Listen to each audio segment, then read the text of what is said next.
अच्छा हो ही जाए। आओ फिर सोचे एक बात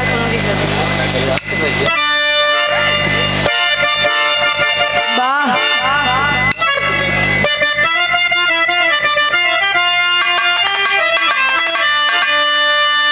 विराज सम्राट स्वर्गीय दादा श्री राम कैलाश यादव जी देखा पहले के गवैया ज्ञान भरी बात गावत रहे और लेखक लोग ज्ञान भरी बात लिखत रहे।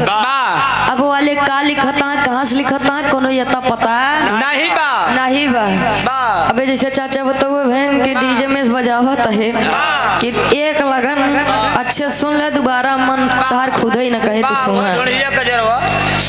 लेकिन दादा लोग जौन गावे अगर याजो गाए दे तो जौन जनता बैठी रहते उनके चेहरा पर मुस्कान आई जाती। आज भी नहीं लागत है, आज नीक लागत मीठ लागत काहे देखा अगला गवैया कितनो या फनाए लेकिन दादा लोग बस प्यार से प्रेम से गाए दे तो अगला गवैया पसीना छोड़ दे।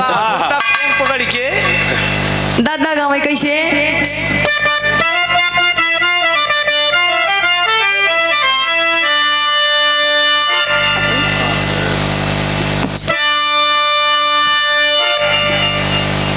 दादा गावे निर्गुणी भाव में सुबेरे के बेला बाटे थोड़ा निर्गुणी भाव हो जाए।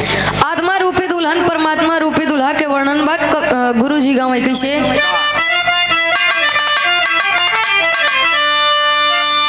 कहे एक बात मोरी सजनी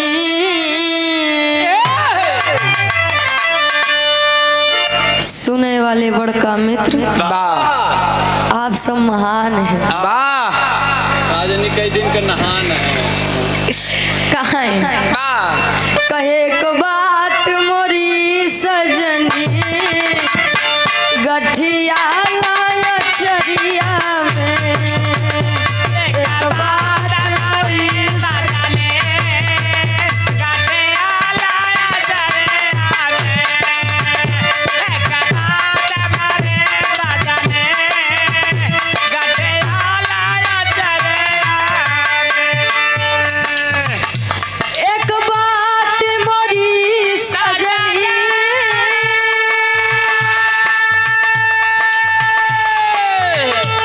गठिया लाया चरिया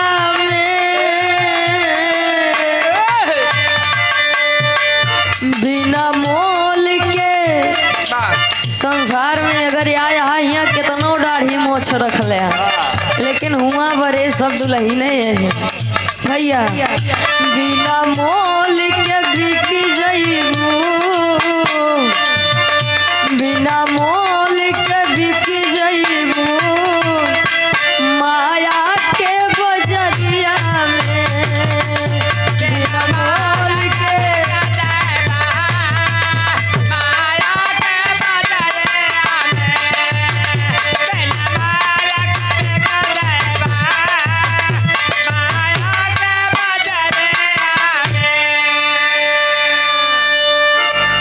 ले निर्गुणी भाव रहन। दादा एक लाइन ये और गाँव का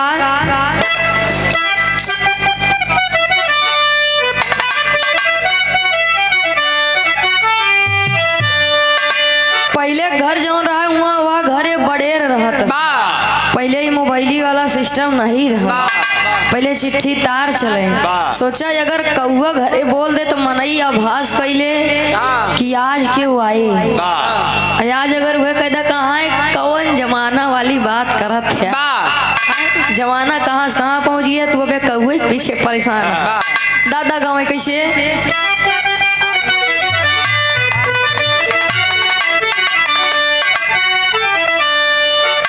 कहे आज बड़ेरी बोला आज बड़ेरी बोला कागा हो जना राजा जी आई है आज बड़ेरी बोला कागा जना राजा जी आज बड़ेरी बोला कागा हो जना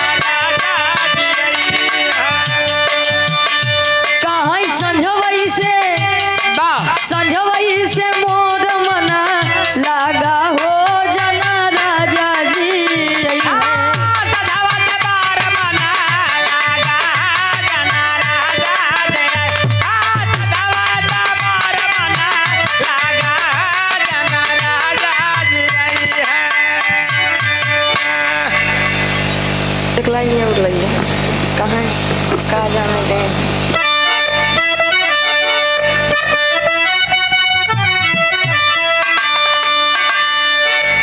गांव के जौन औरतें होती हो काजल लगावत थी। वाह देखा दिवाली आवत बा जो